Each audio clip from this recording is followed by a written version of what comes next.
Hello hi കൂട്ടുകാരെ. അപ്പം ഇപ്പോൾ വൈകുന്നേരം കുളിയെല്ലാം കഴിഞ്ഞ് ഇങ്ങനെ ഇരുന്നപ്പോൾ ഓർത്തു ഇന്ന് കുക്കിംഗ് ഒന്നും വേണ്ട, അപ്പം ഇന്നൊരു ഈവനിങ് വ്ളോഗ് ആയാലോ. അപ്പം അലക്കി ഉണങ്ങിയ തുണികൾ ഇങ്ങനെ കസേരയിൽ കൂമ്പാരമായിട്ട് കൂടിക്കിടപ്പുണ്ട്. ഇനി ആദ്യം തന്നെ അതെല്ലാം ഒന്ന് മടക്കി വെക്കണം. ഞാനതെല്ലാം ആദ്യം ഒന്ന് മടക്കി വെച്ചേക്കാമെന്ന് വിചാരിച്ചു. ഇന്ന് കുറച്ച് ക്ലീനിങ് പരിപാടികളൊക്കെ ഉണ്ടായിരുന്നത് കാരണം തന്നെ നല്ലോണം തുണികൾ അലക്കാനുണ്ടായിരുന്നു.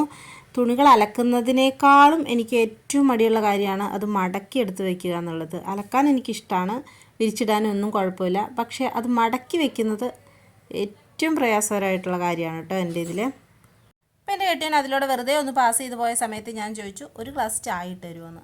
നല്ലൊരു ചായ കുടിക്കാനായിട്ട് നല്ല ആഗ്രഹം ഉണ്ടായിരുന്നു കേട്ടോ. അപ്പം അങ്ങനെ ചായയൊക്കെ ഇട്ട് തരാമെന്ന് പറഞ്ഞ് പുള്ളി അടുക്കളയിലേക്ക് പോയിട്ടുണ്ട്. പെട്ടെന്ന് തന്നെ തുണിമടക്കലെല്ലാം കഴിഞ്ഞു കേട്ടോ. പിന്നെ അവിടെ കിടന്നൊരു ബെഡ്ഷീറ്റ് എടുത്ത് മടക്കാൻ വേണ്ടി നോക്കിയപ്പോഴേക്കും ഇത് കുറച്ചും കൂടി ഉണങ്ങാനുണ്ടായിരുന്നു. അപ്പോൾ അതൊന്ന് ഒന്നും കൂടി ഒന്ന് വിരിച്ചിട്ട് ഉണക്കിയെടുക്കാമെന്ന് വിചാരിച്ചു. തുണിമടക്കൊക്കെ കഴിഞ്ഞപ്പോഴേക്കും ചായ എവിടം വരെ ആയി എന്ന് നോക്കാൻ വേണ്ടി പോയതാണ്. നല്ല കാര്യമായിട്ട് തന്നെ ചായ ഇടുന്നുണ്ട്. ലിജുഹേട്ടൻ ഇങ്ങനെ ഇടയ്ക്ക് ചായയൊക്കെ ഇട്ട് തരും. അപ്പോൾ ആ ചായ എന്ന് പറയുന്നത് വളരെ സ്പെഷ്യലായിരിക്കും. ഇഞ്ചിയും ഏലക്കയും ചിലപ്പോൾ മസാല ചായയൊക്കെ ഇട്ട് തരും കേട്ടോ. നല്ല ടേസ്റ്റായിരിക്കും. ഇപ്പം ചായയൊക്കെ അങ്ങനെ അവിടെ ഇരുന്ന് പതച്ച് വരുന്നുണ്ട്. പൊതുവേ ഞാനങ്ങനെ കടുപ്പത്തിലല്ല ചായ കുടിക്കുന്നത്, എന്നാലും ഇന്ന് നല്ലൊരു കടുപ്പത്തിൽ ചായ കുടിക്കാൻ തോന്നി. അതാണ് എടുത്തു ചോദിച്ചത് ലിജുഹേട്ടനെ, കടുപ്പം വേണ്ടല്ലോ എന്ന്. കടുപ്പം കുറച്ചും കൂടി വേണമെന്ന് പറഞ്ഞപ്പോഴേക്കും കുറച്ചും കൂടി തേയിലപ്പൊടിയൊക്കെ ഇട്ട് കടുപ്പമൊക്കെ ഒന്ന് സെറ്റാക്കി എടുക്കുന്നുണ്ട്.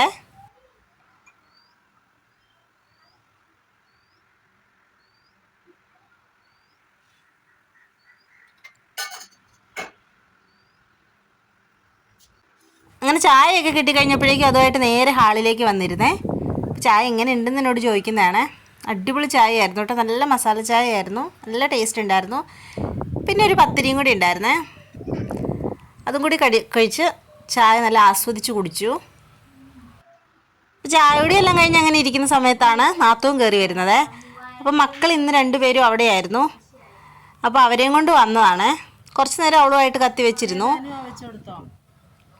അത് കഴിഞ്ഞപ്പോഴേക്കും ഒരു 6 മണിയൊക്കെ കഴിഞ്ഞപ്പോഴേക്കും വിളക്ക് വെക്കേണ്ട സമയമായപ്പം മോനാണ് കേട്ടോ എന്നും വിളക്കിൻ്റെ പരിപാടികളൊക്കെ ചെയ്യുന്നത് അവനാണ്. അവന് ഭയങ്കര ഇഷ്ടമാണ് വിളക്ക് കഴുകാനും തുടച്ച് വെക്കാനും പിന്നെ കത്തിക്കാനൊക്കെ അവന് ഭയങ്കര ഇഷ്ടമാണ്. അപ്പം എല്ലാ ദിവസവും അവനാണ് എല്ലാം ചെയ്യുന്നത്.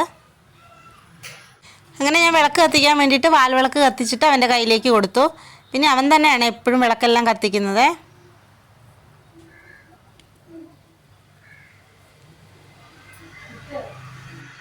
അങ്ങനെ വിളക്കെല്ലാം വെച്ച് ഞാനും കുഞ്ഞാപ്പും എല്ലാവരും കൂടി പ്രാർത്ഥന എല്ലാം കഴിഞ്ഞു. കുഞ്ഞപ്പൻ അത് കഴിഞ്ഞ് അവിടെ നിന്ന് എന്തൊക്കെയോ പറയുന്നുണ്ട് കേട്ടോ. നമ്മൾ വിളക്കെല്ലാം വെച്ചു. എന്നിട്ട് നമ്മൾ ആ താമസിക്കുന്ന അപ്പാർട്ട്മെൻറ്റിൻ്റെ ഓപ്പോസിറ്റായിട്ട് ഒരു ഗുരുദേവൻ്റെ ഒരു ചെറിയൊരു മന്ദിരമുണ്ട്. അവിടെ രാവിലെയും വൈകുന്നേരവും വിളക്ക് കത്തിക്കാറുണ്ട്. അപ്പം നമ്മൾ അവിടെ വീട്ടിൽ വിളക്കൊക്കെ വെച്ച് കഴിഞ്ഞ് ജസ്റ്റ് കുറച്ച് നേരം ഇവിടെ പോയി ഒന്ന് നിൽക്കാറുണ്ട്. കുഞ്ഞൂസിന് ഈ സമയത്ത് ഇവിടെ വന്ന് നിൽക്കുന്നത് ഭയങ്കര ഇഷ്ടമാണ്. അത് കാരണം ഇന്നും തന്നെ ഞങ്ങൾ ഇവിടെ വന്ന് നിൽക്കാറുണ്ട്. പിന്നെ ഒരു 7 മണിയൊക്കെ ആയപ്പോഴേക്കും ഞങ്ങൾ പതുക്കെ ടെറസിൻ്റെ മണ്ടയിലേക്ക് ചെന്നേ. ചൂടായത് കാരണം അവിടെ അധികം സമയം നിൽക്കാനായിട്ട് പറ്റിയില്ല. എന്നാലും മക്കൾ വളരെ ഹാപ്പി ആയിരുന്നു. കുറച്ച് തുള്ളലൊക്കെ കഴിഞ്ഞ് ഞങ്ങൾ വീണ്ടും താഴേക്ക് പോകുന്നു. അപ്പോൾ ഇന്ന് ഇത്രയേ ഉള്ളൂ. ടാറ്റാ.